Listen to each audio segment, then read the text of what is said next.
મિત્રો એમ કહેવાય છે ને કે આપણે સાથે કંઈ લાવ્યા નથી અને સાથે કંઈ લઈ નથી જવાના. તો ચાલો કંઈક આપીને જઈએ. તો આજે આપણે આવી ગયા છે સહ્યાદ્રી અંધજન વિકાસ મંડળ દ્વારા ચલાવવામાં આવતી અંધજન અને દિવ્યાંગ લોકો માટેની આશ્રમ કરંજવેરી ખાતે.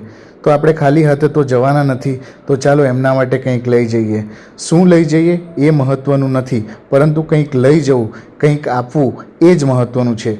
તો પણ જણાવવા માટે કહી દઈએ કે એમના માટે અમે અનાજ અને જીવન જરૂરિયાતની અમુક વસ્તુઓ જેમ કે કપડાં ધોવાના સાબુ, બ્રશ, કોલગેટ અને અનાજમાં ચોખા, ઘઉં, ચણા, લોટ વગેરે સામાન લઈને અમે કરંજવેરી ખાતે જવા માટે રવાના થઈ ગયા. અમે મૈત્રી ફાઉન્ડેશન નામનું એક ફાઉન્ડેશન ચલાવીએ છીએ અને આજુબાજુમાં જેને પણ જરૂરિયાત હોય એવા વ્યક્તિઓ સુધી પહોંચીને અમારાથી બનતી મદદ એમના સુધી પહોંચાડતા હોઈએ છીએ.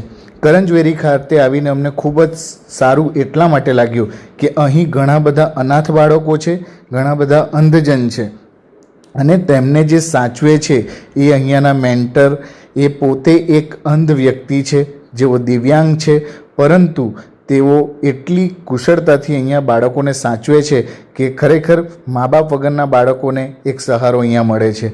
એમની સાથે ભજનનો આનંદ લીધો અને જે પણ અમે વસ્તુ એમના માટે લઈ આવ્યા હતા તે એમના સુધી પહોંચાડી અને બાળકો સાથે વાતચીત કરીને એટલો તો ખ્યાલ આવી ગયો કે આપણે જે પણ દુઃખો માટે પોતાના જીવનમાં ભગવાનને હંમેશા કમ્પ્લેન કરતા જ હોઈએ, તો આ આશ્રમમાં જઈને એક વાતનો તો ખ્યાલ આવી જાય કે આપણા દુઃખો તો બહુ નાના છે. આ બાળકોને તો આખા વર્ષમાં ઘરેથી એક પણ વ્યક્તિ મળવા માટે કદાચ નહીં આવી શકતું હતું. મા બાપ ના હોવાના કારણે એ લોકો કોઈની રાહ પણ નથી જોઈ શકતા. પ્રજ્ઞાચક્ષુ અને વિકલાંગ બાળકોએ પણ હાર માની નથી. જીવનમાં કંઈક બનવું અને કંઈક કમાવવાની ભાવના સાથે ચાલતી આ આશ્રમને મૈત્રી ફાઉન્ડેશનની આખી ટીમ સલામ કરે છે અને આવા જ આશ્રમોની વાર્તાઓ અને આવા જ કિસ્સાઓ અને મદદની આવી પહેલ સાથે અમે તમને મળતા રહીશું.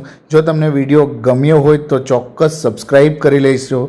મૈત્રી ફાઉન્ડેશનનો એક જ નિયમ છે, જે જરૂરિયાતમંદ છે તેમના સુધી પહોંચીએ, એમના માટે સેવા લઈ જઈએ, લાગણી લઈ જઈએ, હિંમત લઈ જઈએ. સેવા એ સહયોગ છે, કોઈ ઉપકાર નથી. સેવા એ આપણી જવાબદારી છે. પહેલાં પણ કહ્યું હતું અને અંતે પણ કહું છું કે આપણે કંઈ સાથે લાવ્યા નથી અને કંઈ સાથે લઈ નથી જવાના, તો થોડું પણ જરૂરિયાતમંદ સુધી થોડું આપતા જઈએ. એ જ જીવનનો ધ્યેય હોવો જોઈએ. એ જ ધ્યેય સાથે આપણે ભારતને મહાન બનાવી શકીશું. નાના ભૂલકાઓની હસી એ જ અમારી પ્રગતિ અને એ જ અમારું લક્ષ્ય. જય હિન્દ.